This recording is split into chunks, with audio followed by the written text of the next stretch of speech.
saviez-vous que les Pays-Bas exploitent l'un des réseaux de défense les plus sophistiqués d'Europe? Ils disposent d'un arsenal rempli de systèmes de missiles de pointe, de l'artillerie la plus avancée et des systèmes de défense aérienne absolument les plus meurtriers. Mais parmi tous ces géants de fer, lesquels se distinguent comme les boucliers ultimes? Aujourd'hui, nous allons le découvrir en explorant le top 10 des systèmes de défense les plus puissants des forces armées néerlandaises. Numéro 10. Commençons ce compte à rebours en beauté. Littéralement. Quand vous pensez aux Pays-Bas, vous imaginez probablement des champs infinis de tulipes, des vélos et une terre si plate que si vous montez sur une chaise, vous pouvez voir la frontière allemande. Mais défendre ce terrain plat nécessite du matériel sérieux. Et c'est là qu'intervient le FIM 92K Stinger Block 1.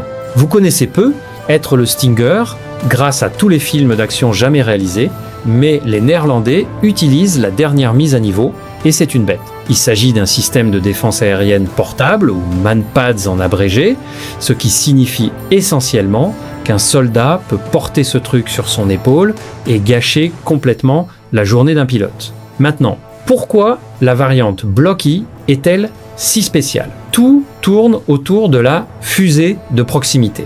Les missiles plus anciens devaient réellement frapper la cible pour exploser, ce qui est plus difficile qu'il n'y paraît quand la cible est un drone qui bourdonne comme un moustique en colère. Le Block I résout ce problème en détonnant lorsqu'il s'approche suffisamment de la cible, la déchiquetant avec des éclats. C'est comme utiliser un fusil à pompe au lieu d'un fusil de précision. Vous n'avez pas besoin d'être parfait, vous devez juste être proche. Il a une portée allant jusqu'à 4800 mètres et peut atteindre des cibles volant à 3800 mètres d'altitude. C'est assez haut pour attraper la plupart des hélicoptères et des jets volant à basse altitude qui pensent pouvoir se faufiler sous le radar. L'armée néerlandaise les utilise pour créer une bulle de zone d'exclusion aérienne partout où va leur infanterie. C'est un système tire et oublie, ce qui est génial, car une fois que vous appuyez sur la gâchette, vous voulez vous mettre à couvert, pas rester là à guider le missile. Numéro 9. D'accord. Descendant du ciel vers le sol, parlons de quelque chose d'un peu plus old school, mais indéniablement efficace. Nous passons au L16A2. C'est un mortier de 81 mm. Et même s'il ne ressemble pas à une arme de science-fiction, ne vous laissez pas tromper par son apparence simple. Dans le monde du tir indirect, ce truc est une légende. C'est le genre d'arme qui prouve que vous n'avez pas toujours besoin d'une puce informatique pour causer de la destruction. Parfois, vous avez juste besoin de physique et d'un tube de métal vraiment lourd. Le L16A2 est la colonne vertébrale du soutien d'infanterie. Imaginez que vous êtes un soldat néerlandais cloué par le feu ennemi, mais vous ne pouvez pas voir exactement d'où il vient parce qu'il est derrière une colline ou un bâtiment. Vous ne pouvez pas tirer à travers le bâtiment, mais vous pouvez définitivement laisser tomber un paquet explosif juste dessus. C'est la beauté de ce système. Il lance des obus dans un arc élevé, les laissant tomber presque verticalement sur la cible. Il peut atteindre et toucher quelqu'un jusqu'à 5650 mètres. C'est plus de 5 km de portée pour une arme qu'un équipage peut transporter à la main s'il le faut vraiment, même s'il préfère ne pas le faire car elle pèse environ 38 kg. Les marines néerlandais adorent ce truc parce qu'il est robuste. Vous pouvez le laisser tomber dans la boue, le traîner dans le sable et il tirera quand même. Il a une cadence de tir de 15 coups par minute. Pensez-y juste une seconde, c'est une bombe qui tombe toutes les 4 secondes. Il crée un effet psychologique sur l'ennemi qui est tout aussi puissant que l'explosion elle-même. Il n'y a nulle part où se cacher quand le ciel commence à pleuvoir de l'acier. Il est fiable, il est mortel et il maintient les têtes ennemies baissées pour que l'infanterie néerlandaise puisse manœuvrer. Numéro 8. Maintenant je sais ce que vous pensez. Pourquoi un canon de l'époque de la Seconde Guerre mondiale figure-t-il sur une liste de systèmes de défense modernes? Les Néerlandais manquent-ils de budget? Absolument pas. C'est le 25 livres et il occupe une place très spéciale, quoique cérémonielle, dans les forces armées néerlandaises. Nous devons l'inclure car il représente la tradition et la pure classe du Corse Rijdandé artillerie, également connu sous le nom de cavalier jaune. vous devez respecter l'héritage. Bien qu'il ne soit plus utilisé pour faire exploser des chars sur le champ de bataille moderne, il est toujours maintenu en état de fonctionnement et utilisé pour tirer des salves lors d'occasions spéciales comme l'anniversaire du roi ou les visites d'État. Mais jetons un coup d'œil aux spécifications qui en ont fait une légende en premier lieu. D'accord ? C'est un canon de calibre 87-6 mm ou un 25 livres selon la désignation britannique. À son apogée, il était considéré comme l'un des meilleurs canons de campagne de la guerre. Il avait une plateforme unique qui permettait à l'équipage de faire tourner le canon de 360 degrés très rapidement. Si vous avez déjà joué à un jeu de stratégie, vous savez à quel point il est agaçant de faire tourner lentement un canon. Le 25 livres a résolu ce problème. Il pouvait tirer un obus à environ 12 250 mètres. C'est plus de 12 km. Pour un canon conçu dans les années 1930, c'est une ingénierie incroyablement impressionnante. Cela montre qu'un bon design est intemporel. Les Néerlandais gardent ces canons opérationnels non pas pour le combat, mais parce qu'une armée sans histoire n'est qu'un groupe de personnes avec des armes. Cela renforce le moral, honore le passé, et soyons honnêtes, ça a vraiment l'air cool quand ils tirent une salve en uniforme de cérémonie complet. Numéro 7. Si le L16A2 dont nous avons parlé plus tôt est un marteau, le MO120HB est une masse. Nous montons maintenant dans la ligue des poids lourds. C'est un mortier de 120 mm fabriqué par Raillet. Le HB signifie Heavy Barrel, canon lourd, et il ne plaisante pas. Ce n'est pas quelque chose que vous portez sur votre dos, à moins que vous ne soyez l'incroyable Hulk. Cette arme est remorquée derrière un véhicule, généralement le Mercedes-Benz G-Wagon utilisé par l'armée néerlandaise. Pourquoi opter pour un mortier de 120 mm au lieu du plus petit 4,20 1 mm? Simple. Grosse explosion. La létalité de l'obus est nettement plus élevée. Quand cet obus frappe le sol, il nettoie une zone beaucoup plus grande. Il est conçu pour briser les positions fortifiées et écraser les véhicules légers. Il a une portée maximale d'environ 8200 mètres. C'est plus de 8 km de distance de sécurité. Cela permet aux unités de soutien néerlandaises de s'asseoir confortablement derrière leur propre ligne et de faire pleuvoir un tir précis sur les méchants sans se faire tirer dessus en retour. Il utilise un canon rayé, ce qui est intéressant car la plupart des mortiers sont à âme lisse. Le rayage fait tourner l'obus, ce qui le rend beaucoup plus précis sur de longues distances.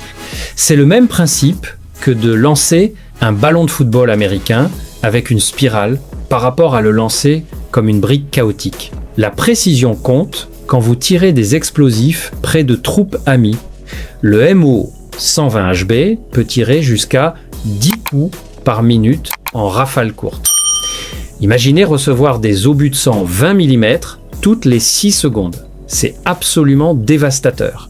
C'est un élément clé du bataillon de soutien au feu. Numéro 6. Vous vous souvenez du missile Stinger avec lequel nous avons commencé la vidéo, celui que vous portez sur votre épaule? Eh bien, les ingénieurs néerlandais l'ont regardé et ont dit « C'est cool, mais et si nous en mettions 4 sur le toit d'un véhicule de reconnaissance furtif ?» Et ainsi, le Fennec SWP est né. SWP signifie Stinger Weapon Platform, plateforme d'armes Stinger. Le Fennec lui-même est un véhicule incroyable. Il est bas, silencieux et difficile à détecter. Il est conçu pour la reconnaissance, essentiellement se faufiler et espionner l'ennemi. Mais la variante SWP le transforme en chasseur-tueur mobile pour avion. Au lieu d'un soldat debout exposé dans un champ essayant de viser un missile, l'équipage est assis en sécurité à l'intérieur du véhicule blindé. Le lanceur sur le dessus a 4 missiles Stinger prêts à tirer. Il est entièrement automatisé et contrôlé de l'intérieur. C'est un énorme changement de jeu. Cela signifie que le système peut réagir plus rapidement, viser mieux et garder l'équipage humain en vie. Il peut fonctionner dans toutes les conditions météorologiques, jour et nuit. Le véhicule est équipé d'optiques avancées et de caméras thermiques. Il peut donc repérer un hélicoptère ou un drone bien avant que le pilote ne repère le Fennec. Il crée un parapluie de défense aérienne mobile pour les colonnes blindées. Si les chars avancent, le Fennec SWP est juste là avec eux, écrasant les mouches du ciel. Il est rapide, capable d'atteindre des vitesses de 115 km/h sur route. Il peut donc tirer et décamper. Il tire, se repositionne et est prêt à tirer à nouveau avant que l'ennemi ne sache ce qu'il a frappé. Il apporte la défense aérienne à courte portée dans le 21e siècle. Numéro 5. D'accord, je sais qu'un système radar peut sembler ennuyeux par rapport à un lanceur de missiles, mais faites-moi confiance, le Thales Nederland GM 200 mm-C est le MVP du champ de bataille. Sans cela, tous ces missiles sophistiqués ne sont que des feux d'artifice coûteux. Le nom est difficile à prononcer, mais MMC signifie multimission compact, multimission compact. C'est un radar conçu et construit aux Pays-Bas par Thales et les Néerlandais sont des leaders mondiaux en technologie radar. Ce truc est un Active Electronically Scanned Array ou radar AESA. En termes simples, il n'a pas besoin de tourner comme ces vieux radars dans les films. Il utilise des faisceaux électroniques pour scanner le ciel instantanément dans toutes les directions. Il est incroyablement rapide et incroyablement intelligent. Il peut détecter des drones, des avions, des hélicoptères et même des roquettes ou des obus d'artillerie entrants. Il calcule d'où l'ennemi a tiré et dit à l'artillerie amie où tirer en retour. Cela s'appelle le tir de contre-batterie et ce radar le rend possible. Il est hautement mobile, s'adapte sur un camion et peut être installé en quelques minutes. Il voit tout dans un rayon allant jusqu'à 400 km selon le mode. Bien que pour un ciblage précis, il fonctionne plus près. C'est le cerveau du réseau de défense aérienne. Il parle aux systèmes de missiles, leur disant exactement où regarder. Dans la guerre moderne, l'information est la munition. Si vous pouvez voir l'ennemi en premier, vous gagnez. Ce radar donne aux forces armées néerlandaises un avantage massif en conscience situationnelle. Il peut suivre des centaines de cibles simultanément. C'est comme jouer à un jeu vidéo avec les hacks de cartes activés, vous voyez tout. Il est crucial pour se défendre contre l'essaim de drones que nous voyons dans les conflits modernes. Numéro 4. C'est là que les choses deviennent vraiment sérieuses. Les Pays-Bas ont récemment décidé qu'ils avaient besoin de plus de portée. Alors ils ont acquis le Pulse. Cela signifie Precise and Universal Launching System, système de lancement précis et universel. Il est développé par Elbit Systems d'Israël et c'est une bête absolue d'un système d'artillerie à roquettes. Le mot-clé ici est universel. Ce lanceur est comme un couteau suisse pour la destruction. Il peut tirer différents types de roquettes à partir du même pod. Il peut tirer des roquettes guidées pour des frappes de précision sur des bâtiments spécifiques, ou il peut tirer des missiles plus gros pour des cibles à longue portée. Nous parlons de portée allant jusqu'à 300 km s'ils utilisent les missiles Predator Hawk. 300 km. Cela signifie qu'une unité Pulse assise à Amsterdam pourrait théoriquement frapper une cible à Paris. C'est un niveau stratégique de puissance. Il roule sur un châssis de camion. Il a donc une grande mobilité. Il conduit vers un emplacement, lève le lanceur, tire une salve de roquettes et s'en va avant que l'ennemi ne puisse riposter. La précision est au millimètre près. Il utilise le GPS et la navigation inertielle pour faire atterrir la roquette exactement là où elle doit aller. Cela remplace l'ancienne lacune en artillerie lourde pour l'armée néerlandaise. Avant cela, ils étaient limités à la portée de leurs obusiers. Maintenant, ils peuvent frapper profondément derrière les lignes ennemies, éliminant les centres de commandement, les hubs logistiques et les sites de défense aérienne. C'est un moyen de dissuasion.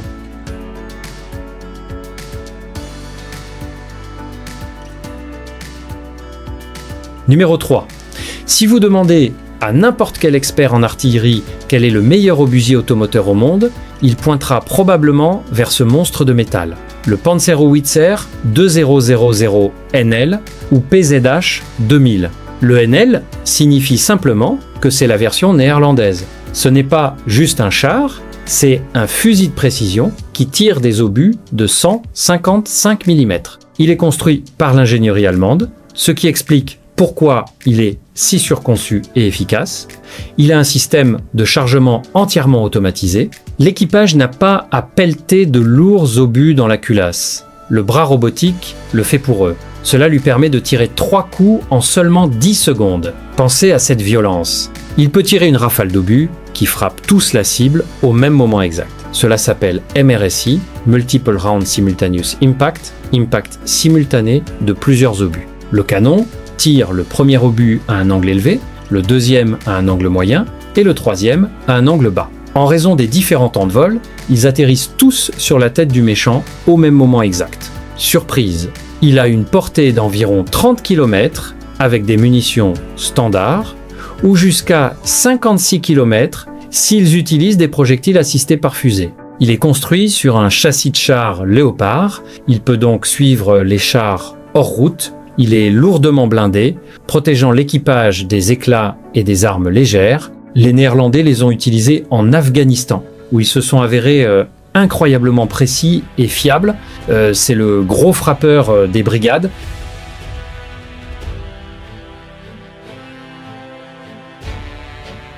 Numéro 2. Nous approchons du sommet de notre liste et nous devons parler de protéger les cieux. Voici NASAMS 2. Cela signifie Norwegian Advanced Surface to Air Missile System, système de missiles solaires avancé norvégien. Les Néerlandais l'utilisent pour protéger leurs villes, bases aériennes et infrastructures vitales. Ce qui rend NASAMS si cool, c'est qu'il utilise le missile AMRAAM. Si vous êtes un passionné d'aviation, vous connaissez l'AMRAAM. C'est le même missile air-air utilisé par les jets de combat comme le F-35 et le F-16. Donc, au lieu de développer un nouveau missile bizarre, ils ont juste pris le meilleur missile de jet et l'ont lancé depuis le sol. Génial, non?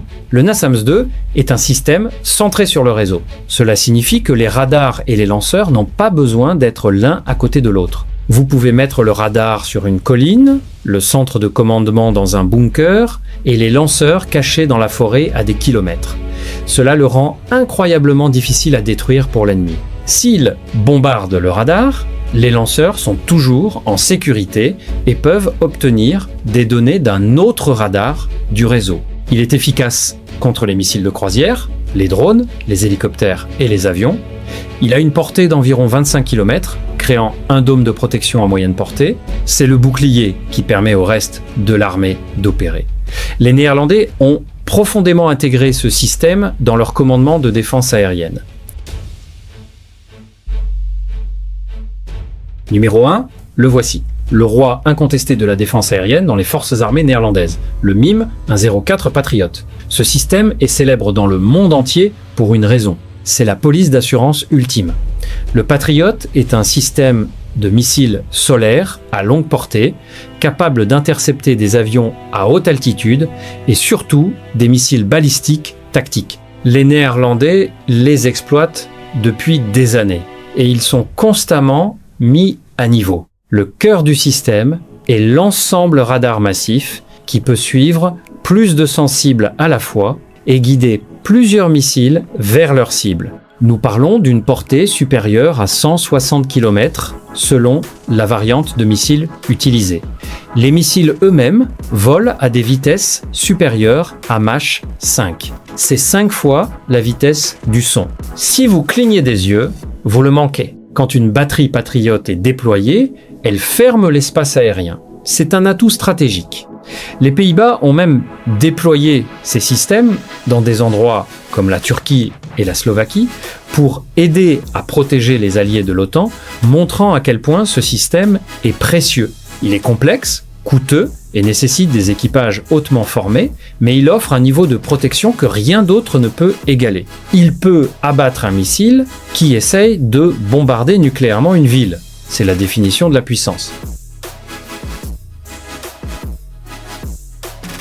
Et voilà les amis, c'était les 10 meilleurs systèmes de défense des forces armées néerlandaises. Laquelle de ces machines vous a vraiment impressionné? Faites-le nous savoir dans les commentaires ci-dessous. Et n'oubliez pas d'aimer et de vous abonner si vous voulez voir beaucoup plus de classements comme ceci.